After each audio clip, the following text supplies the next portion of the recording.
So John, having had a day or two to reflect now since the 7-goal thriller with Harrogate, how do you look back on it? Well, we debriefed it this morning, and a lot of good came out of the game. I was obviously disappointed with the result. I was disappointed because I felt we deserved something out of it, which is said. We're not going to harp on about it, but there were a lot of positives came out of that, and we showed them today in the meeting this morning. In line with that, many supporters commented afterwards saying that that's the best game they've seen since Chesterfield have played at this level, which must indicate that things are going in the right direction. Yeah, and I think that's mainly reinforcing that in what we did this morning was more of looking where we were 8 weeks ago and look at where we are now, and we're in a different place. And I don't want that result to derail what we've been doing, because there was a lot of good in that game. We know the defending weren't great. You don't have to be a rocket scientist to see that. But people have accepted responsibility of that, and they want to get better. So there's no excuses. At the end of the day, we lost the game. We weren't good enough over 94 minutes. But a lot of positives from the performance. Just on those defensive lapses, is it something that, like you say, has been addressed in this debrief today? Are you confident that... Yeah, we address it all the time. Same with the defending. We addressed the defending when we won 4-0 against Ebbsfleet. Because of everything about.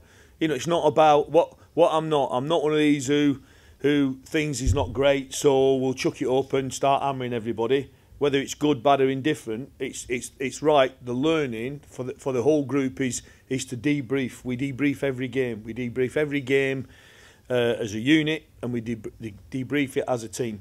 And within that, it just becomes a norm. Otherwise, if you just chuck it in when you're having a moan up, you'll lose the players. So it's part of what we do, of our training schedule. There's always that meeting in after every game. Does the manner of Tuesday's narrow defeat almost give the players an extra incentive to put things right on Saturday? Well, I just think the defeat, just the defeat in general, like I'm saying, I don't want it to... What was said about the group was they were quite fragile probably 8 weeks ago. I don't think they're there. I don't think they're there now. In fact, they're not there.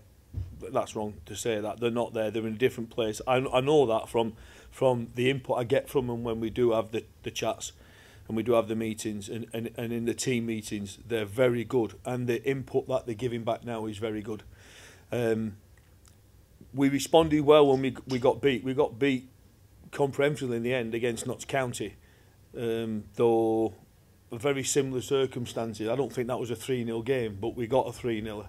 And we had to lick our wounds after that one. And I said after that game, we'll be better. And we were better. So, I want the same response really from the game that we played on Tuesday. Yeah, it was a harder to swallow because I thought we played really well. And it hurt more. Definitely hurt me more because I was desperate to be out that bottom four because of the work we've been doing. But we've got a chance hopefully to do that again. I'm glad we've got the game coming up so soon, if I'm honest. Do you think that's significant then, that if the players are communicating better in and around the club with staff and one another, that is inevitably going to be reflected on the pitch? I hope so. They're quite a quiet, they're not a noisy group. They're quite a quiet group anyway. But I don't mind them. You want one or two to come out the shells a little bit, which is easier said than done.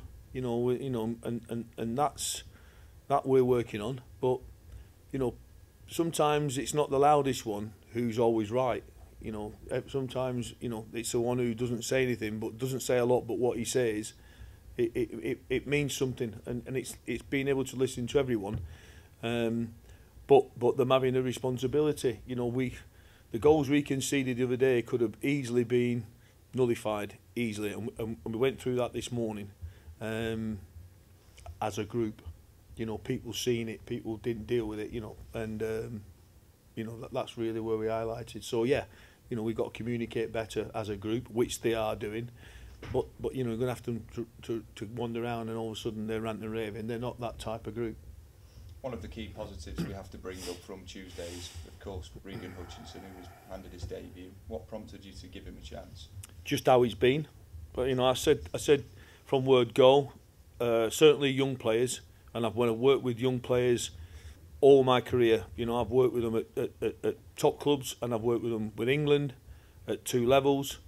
The first thing about a young player is I want him to want to enjoy what he's doing. He comes in with a smile on his face every morning. He can laugh at himself. He wants to be involved. When he's not involved, he supports everyone. And in the training and the games, so, you know, we have some friendly games, and friendly games are very difficult to play in when they're people who haven't had minutes, and getting them going and getting themselves motivated. He never has that problem. You know, it's whether he's playing first team, second team, fourth team, it doesn't make any difference to him. He wants to play, and he plays with enthusiasm. And that's a big one, really, for everybody else who's not being involved.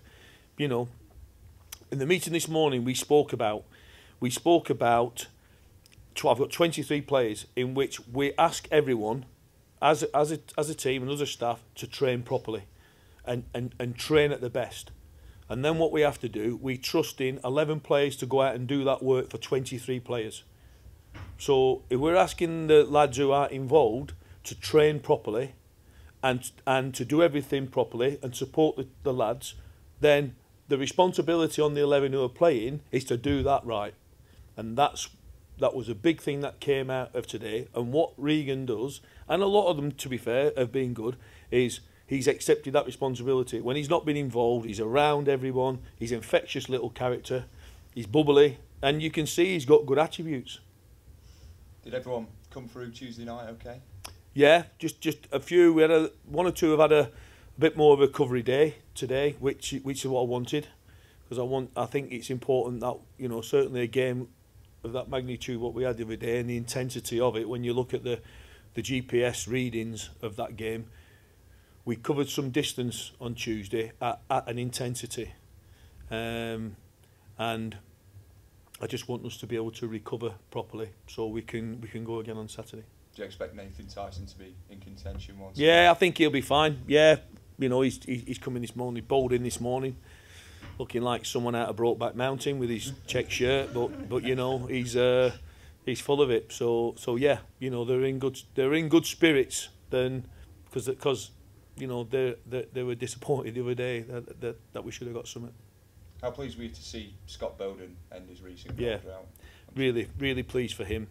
Again, when we talk about that group that's not being involved, but's been on the bench, he's done everything that we ask. You know, he's a proper professional, works hard. I've been up the training this morning. We've had a little 11-a-side game this morning with all the lads who haven't left. Brought all the youth team in, so we've worked all together. And his attitude has been absolutely spot on, like they all have this morning. So, you know, he's no different, and I'm glad he's got, you know, that little monkey off his back, really, because his goal hopefully will help him move forward. Because all the strikers now, if you include Scott, on Tuesday, are in a bit of form, aren't they, in their own way? Yeah, well, I wanted the competition, and it's certainly, you know, being able to. What helps is being able to, you know, being able to take a striker off and put a striker on. So, you know, and obviously thinking about the set pieces, because, you know, our strikers do go back and they're a big part of defending, certainly our defending set pieces. So it's being able to take 2 strikers off now and put 2 strikers on who you can trust is important, and that's the same with everything, really, with the squad. You know, that's why we need the ones who aren't currently playing, but they're all involved, is to be ready when they're called upon. Looking forward then to Saturday, you go to bottom of the table, Chorley, who managed to win the reverse fixture here at the Pro Act before your time. How tricky is a match like this against the side at the foot of the division?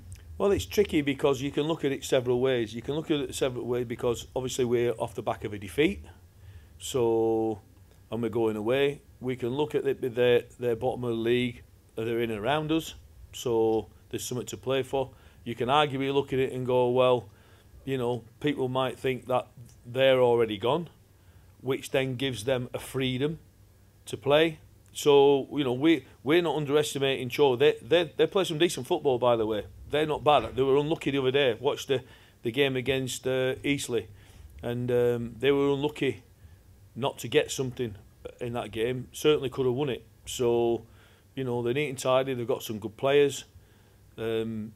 Sometimes you think as well, you know, they haven't won for a little while. Is the luck going to change? There's loads of things going. All we can do is control what we're in control of, and that is ourselves, our preparation, how we recover and train the team. And obviously I've got to get it right, what we go with and how we go about doing the job of trying to get 3 points at Chorley. Having watched the footage of Chorley, where do you see the game being won and lost almost?